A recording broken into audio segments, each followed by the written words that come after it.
With just 3 game weeks to go in the 2022 league season, promotion was afoot for our second 11 at Dean Road. A win against the visiting mid-table Streatham Marlborough Cricket Club would secure it. With Max Vivian's side still unbeaten in limited over fixtures this year, it would certainly be a challenge for the away 11. But they got off to a dream start when a young James Page casually drove straight back to Armani Saini, wandering out of his popping crease. Razor-sharp reflexes from the bowler, running out the youngster. Magnificent stuff. Harry Mays made his appearance at the crease at number 3 with the score 4 for 1, driving well and looking to turn around what has been a pretty mixed bag with bat in hand this year.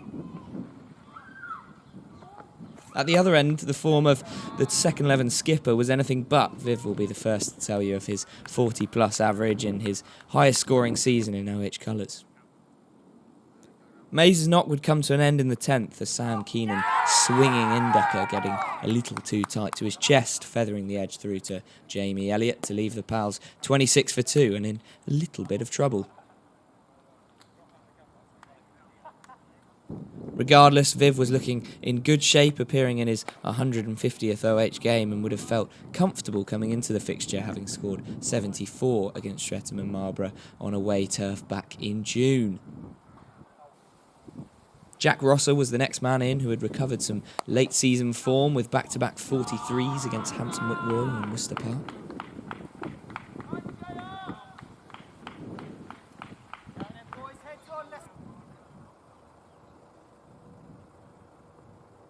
But his innings too would meet a premature demise, his eyes lighting up as this Hobbs off-break seemingly floated in mid-air, only to pick out the cover point fielder when it came to striking the thing, 63 for 3.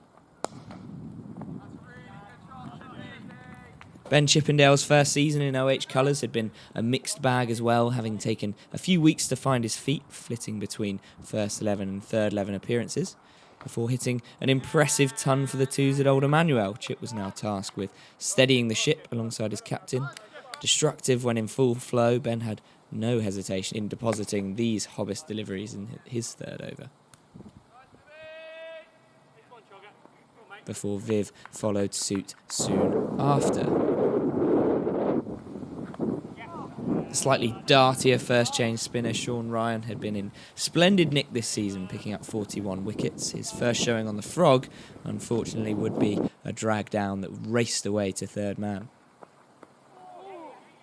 With OH starting to build up a little bit of momentum, the visitors needed a moment to turn the tide back in their favour, and it would arrive in the form of this peculiar dismissal, resulting from a late, half-hearted LBW appeal to dismiss Chippendale. The only argument on the defendant's side would be if he'd claimed to have hit it, otherwise that looked dead plumb.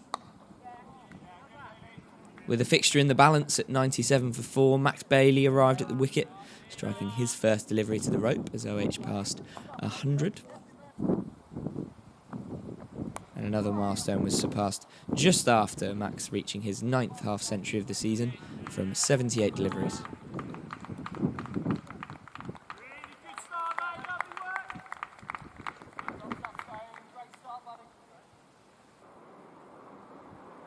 Bailey was in on the action against the leg spin of Ryan, driving immaculately through the covers. Dina also scored well in the return fixture, hitting 60 from 62 rocks in a 108-run stand with Max at the other end. Could lightning strike twice? In short, no. The very next delivery, Sean Ryan bowled an immaculate leg break that clipped the top of Bailey's off-peg and brought his innings to a close. Can't help but think he was just trying to get his pad out of the way, given his recent bad luck with leg befores. Now, having watched 5 wickets tumble around him, the onus fell on the skipper to steer the twos to a defendable total. Thankfully, an Alexis Fuller loosener would only help proceedings. And another perfectly timed pull stroke would bring up another boundary. Viv fancied making our guest chase even more leather as he hit up and over mid-on to move his score on to 70. Tough day for old Alexis, who couldn't seem to catch a break, Viv electing to caress through the covers this time out as the rate climbed.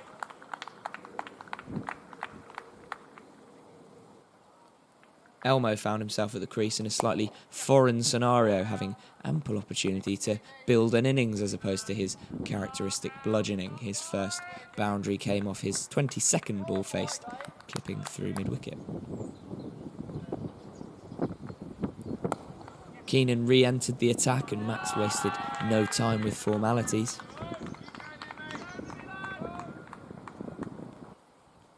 Before El focused his attention back on his favoured V and pummeled Jeffrey towards the long-on boundary.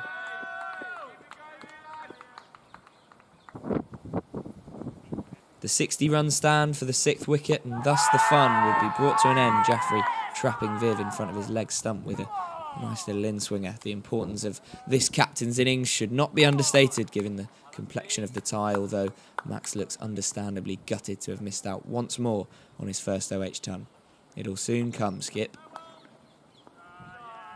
With the run rate at just under 5s, 4 wickets in hand and 13 allocated overs still to be bowled, the tail now had a platform to score freely upon, and Morley wouldn't complain about a no-ball full toss on leg stump.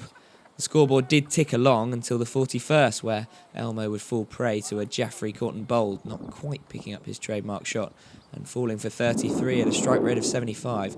Not typical of his usual aggression, but invaluable runs nonetheless. It was now club chairman Rich Brown's responsibility to move the scoreboard forwards, making his 350th appearance for the Lions. Ably supported by Max Cooper, making his first appearance on the Frog Box after returning from injury. Coops went even bigger the following over, hoiking Fuller over long on for the first maximum of the afternoon. Again, Alexis's afternoon only getting tougher. Opening bowler Armani Saini re-entered the attack and would bring an end to Max number 3's fun, seen here chopping on to leave the twos 217 for 8.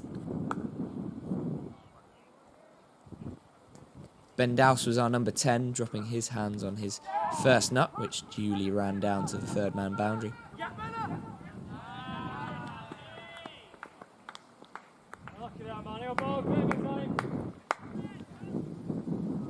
Before a slight hesitation ultimately cost him his wicket with this run out in the 49th, as Brownie encouraged the tail to play chip and run.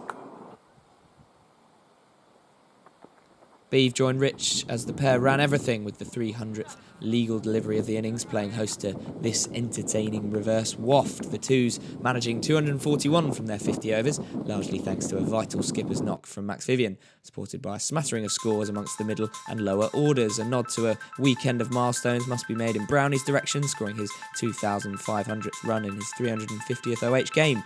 But given the two's propensity to leak runs in the field, would it be enough? Ben Dowse was tossed the new cherry and only needed 2 balls to make the first breakthrough, hurling one in at Jason James's toes to spell a nightmare start for Streatham Marlborough. And after 9 relentless dots, the first runs would be scored, a flashing Elliott edge off the bowling of Elmo. James Gray would get off the mark, rocking onto the back foot and crashing Dowse through point.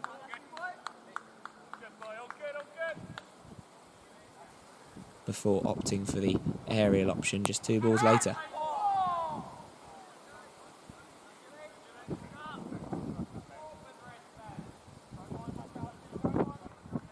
The batsmen were starting to get comfortable, hitting Dowse through the offside ring. Elliott punching through the covers this time.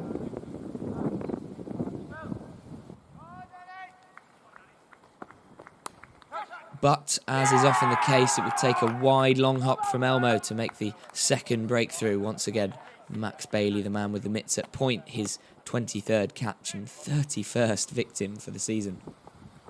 Max Cooper joined the party and Jamie Elliott continued to look brilliant through the covers. Cracking shot, sir. The OH continued to squeeze as the required run rate climbed to around a run a ball.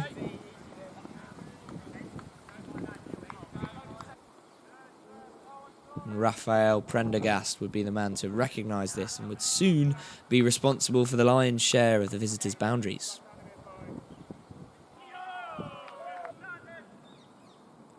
rare rich brown loosener at the beginning of his 4th over was cause for Prendergast's next blow. But it would be the younger of the Vivian brothers who would break the partnership. A delightful turner that looked to be clipping leg stump. Following my discourteous comment last week, it would appear he is anything but making up the numbers. Despite serving up 2 wides to Charlie Hobbs upon his arrival, the latter's stay would last merely minutes, top edging to Jack Rosser off his 3rd legal delivery. A spin masterclass from our Beaver. The visitors now 5 down with over 150 still needed for the win. Charlie Handy looked to bat as his surname suggested, his 2nd delivery running away fine of points in the 24th. While Prendergast appeared to be the away side's last hope and looked to capitalise on the bad balls. And I don't think he at all minded being fed pies like these.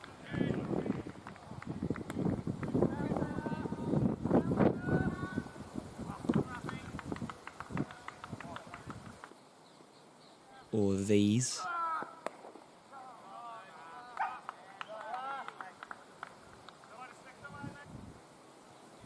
Or those.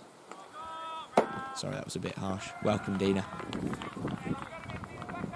Prendergast was racing and moved past 50, but this unholy roar could only spell one thing: the demise of his innings. He had been moving at a fair rate of knots. Elmo was the man with the buckets, Brownie the man responsible for the breakthrough. The game was now well and truly ours to lose.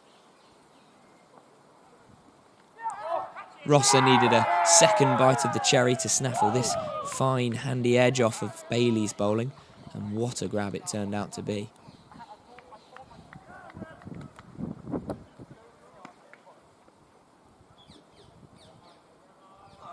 Now 7 down, Streatham Marlborough needed a miracle. Zaim Jaffrey looking for a 2nd play cricket half-century to pull off the unexpected. But that wouldn't be today. A mistimed shot in the V, only destined for the hands of Ben Dowse, with his side now in serious trouble. Jaffrey's, that is.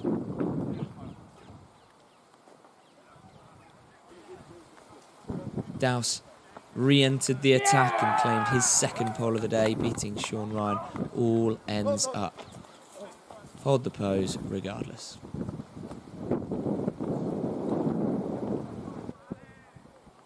And 2 became 3 the very next delivery. Streatham and Marlborough all out for 144, spelling a 97-run victory for our imperious second 11.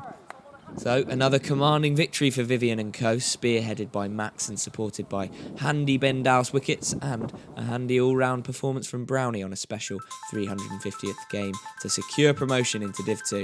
The hard work doesn't stop there. 1 win from their final 2 fixtures and the boys are crowned champions. Bring it home.